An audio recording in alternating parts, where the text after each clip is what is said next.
CM DK Shivakumar ಅವರು ದೆಹಲಿ ಪ್ರಯಾಣ ಬೆಳೆಸ್ತಾರೆ ಅನ್ನುವಂಥ ಸುದ್ದಿ ಇತ್ತು. ಆದ್ರೆ ಕ್ಲಿಯರ್ ಮಾಡಿದ್ದಾರೆ ಸಿಎಂ ಡಿಕೆ ಶಿವಕುಮಾರ್. ಕರೆದ್ರೆ ಹೋಗ್ತೀನಿ ಅಂತ ಹೇಳಿದ್ದಾರೆ, ಅಲ್ಲಿಗೆ ಕರೆದಿಲ್ಲ ಅನ್ನುವಂಥದ್ದು ಸ್ಪಷ್ಟ. ಹೋಗ್ತಾ ಇರೋದು ಸಿಎಂ ಸಿದ್ದರಾಮಯ್ಯ ಮಾತ್ರ. ಮತ್ತೊಂದು ಕಡೆ ಸತೀಶ್ ಜಾರಕಿಹೊಳಿ ಈ ವಿಚಾರವಾಗಿ ಪ್ರತಿಕ್ರಿಯಿಸಿದ್ದಾರೆ.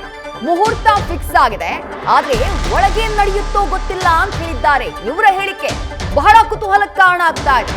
ಸಿಎಂ ದೆಹಲಿ ಭೇಟಿ ಬಗ್ಗೆ ಸಚಿವ ಸತೀಶ್ ಜಾರಕಿಹೊಳಿ ಅವರ ಪ್ರತಿಕ್ರಿಯೆ ಇದು. ನಾವು ಕೂಡ ನಾಯಕತ್ವ ಗೊಂದಲ ಬಗೆಹರಿಸೋಕೆ ಒತ್ತಾಯಿಸಿದ್ವಿ. ಗೊಂದಲ ನಿಲ್ಲಬೇಕು ಅನ್ನೋದು ಎಲ್ಲರ ಅಭಿಲಾಷೆ ಅಂತ ಹೇಳಿ ಸಿಎಂ ದೆಹಲಿ ಪ್ರವಾಸಕ್ಕೆ ಸಂಬಂಧಪಟ್ಟ ಹಾಗೆ ಸಚಿವ ಸತೀಶ್ ಜಾರಕಿಹೊಳಿ ಪ್ರತಿಕ್ರಿಯೆಯನ್ನ ಕೊಟ್ಟಿದ್ದಾರೆ.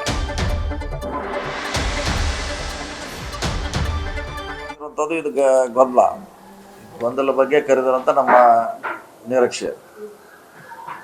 ಇದರಲ್ಲಿ ಅದು ಸಾಂದರ್ಭಿಕವಾಗಿ ಚರ್ಚೆ ಆಗ್ಬೋದು. MP ರಾಜ್ಯಸಭಾ ಅದರ ಮುಖ್ಯವಾಗಿ ಏನು 6 ತಿಂಗಳಿಂದ ಗೊಂದಲ ಇದೆ ರಾಜ್ಯದಲ್ಲಿ, ನಮ್ಮ ಪಕ್ಷದಲ್ಲಿ, ಅದು ಇತ್ಯರ್ಥ ಮಾಡ್ಲಿಕ್ಕೆ ಕರೆದರಂತ ನಮ್ಮ ಅನಿಸಿಕೆ. ಹಾಗಾಗಿ ಯಾರನ್ನು ಕರೆದು ಯಾರ ಚರ್ಚಿಸಿ ಸಮಸ್ಯೆ ಐತಿ ಅಂತ ಬಗೆಹರಿಸ್ತಾರೆ. ರಾಜ್ಯಸಭೆ ಆದ್ರೂ DCM ಅವರು KPC ಅಧ್ಯಕ್ಷ DCM ಅವರು ಸಚಿವ ಸಂಪುಟ ವಿಸ್ತರಣೆ ಮಾಡಿದ್ರು DCM ಇಲ್ಲ, ಅವ್ರನ್ನ ಕರೆದಿಲ್ಲ. ನಾವು ಕೇಳಿದ ಪ್ರಕಾರ ಅವ್ರನ್ನು ಏನೋ ಆಹ್ವಾನ ಮಾಡಿದ್ರು ಅಂತ ಕೇಳಿದೀವಿ, ನನಗೆ ಗೊತ್ತಿಲ್ಲ.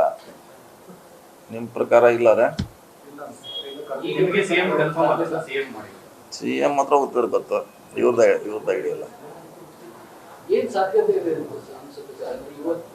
ಪರಿಸ್ಥಿತಿಯನ್ನು ಗಮನಿಸಿದ್ರೆ ನಾಳೆ ಬದಲಾವಣೆಯ ಬಗ್ಗೆನೇ ಒಂದು ಅಂತಿಮ ತೀರ್ಮಾನ ಆಗುತ್ತೆ ಅಂತ ಅನ್ಸುತ್ತೆ.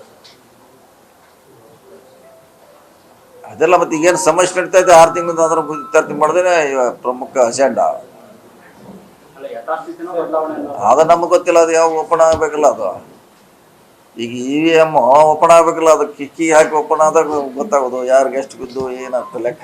ಅದು ಇನ್ನೂ ಓಪನ್ ಆಗಿಲ್ಲ. ಅದು ಸಬ್ಜೆಕ್ಟ್ ಯಾವ್ದು ಏನಂತ ಹೆಂಗೆ ಗೊತ್ತಾಗೋದು ನಮಗೆ.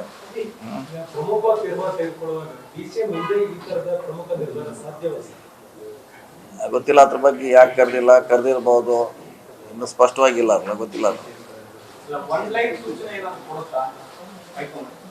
ಏನೇನು ಈಗ ನಾವಿಲ್ಲಿ ಕುಂತ ಬೆಂಗಳೂರಲ್ಲಿ ಏನು ಹೇಳಲಿಕ್ಕಾಗಲ್ಲ. ಅವ್ರು ಏನು ಚರ್ಚೆ ಮಾಡಿದ್ದಾರೆ ಮುಖಂಡರು, ನಾಳೆ ಯಾರ್ಯಾರು ಸಭೆಯಲ್ಲಿ ಯಾರ್ಯಾರು ಇರ್ತಾರೆ, ಅವ್ರ ಮೇಲೆ ಡಿಪೆಂಡ್ ಆಗುತ್ತೆ.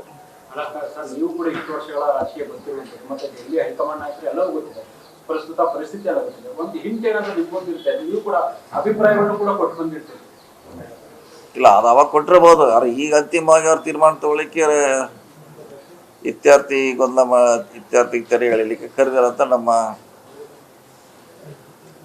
ನಮಗಿರುವಂಥ ಸೂಚನೆ ಅಥವಾ ನಮ್ಮ ಅನಿಸಿಕೆ.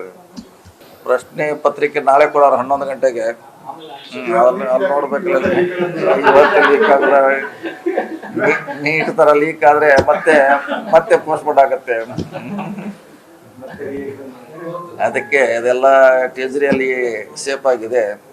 ನಾಳೆ 11 ಗಂಟೆಗೆ ಕೊಡ್ತಾರೆ. ಯಾರು ಏನು ಬರೀತಾರೆ.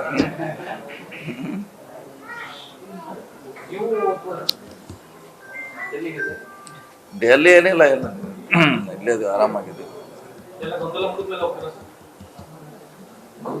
ನಮಗಿಲ್ಲ, ಮುಗಿದ್ಮ್ಯಾಗ ತಿಳಿ ಆದ್ಮ್ಯಾಗ ಹೋಗ್ತೀವಿ ವಾತಾವರಣ.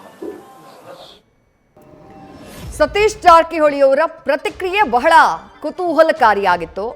ಪ್ರಶ್ನೆ ಪತ್ರಿಕೆ ನೀಟ್ ಪ್ರಶ್ನೆ ಪತ್ರಿಕೆ ತರ ಸೋರಿಕೆ ಆಗಬಾರ್ದಲ್ಲ, ಹಾಗಾಗಿ ಗೌಪ್ಯವಾಗಿದೆ. ಪ್ರಶ್ನೆ ಪತ್ರಿಕೆ ನಾಳೆ ಬೆಳಗ್ಗೆ ರಿಲೀಸ್ ಆಗತ್ತೆ. ಉತ್ತರ ಏನು ಕೊಡಬೇಕು ಅನ್ನೋದು ನಾಳೆ ಕೊಡುವಂತಹ ಕೆಲಸವನ್ನ ಹೋದಂತಹ ನಾಯಕರು ಮಾಡ್ತಾರೆ. ಮುಹೂರ್ತವಂತೂ ಫಿಕ್ಸ್ ಆಗಿದೆ. ಇತ್ಯರ್ಥ ಆಗತ್ತೆ ಅಂತ ನಾವು ಕೂಡ ಭಾವಿಸ್ತೀವಿ, ಇತ್ಯರ್ಥ ಆಗಬೇಕು ಅಂತ ನಾವು ಕೂಡ ಬಯಸ್ತೀವಿ ಅಂತ ಹೇಳಿ ಸಚಿವ ಸತೀಶ್ ಜಾರಕಿಹೊಳಿ ಅವರು ಪ್ರತಿಕ್ರಿಯಿಸಿದ್ದಾರೆ. ನ್ಯೂಸ್ ಫಸ್ಟ್ ನಿರ್ಭೀತಿಯಿಂದ ನಿಮ್ಮ ಪರವಾಗಿ.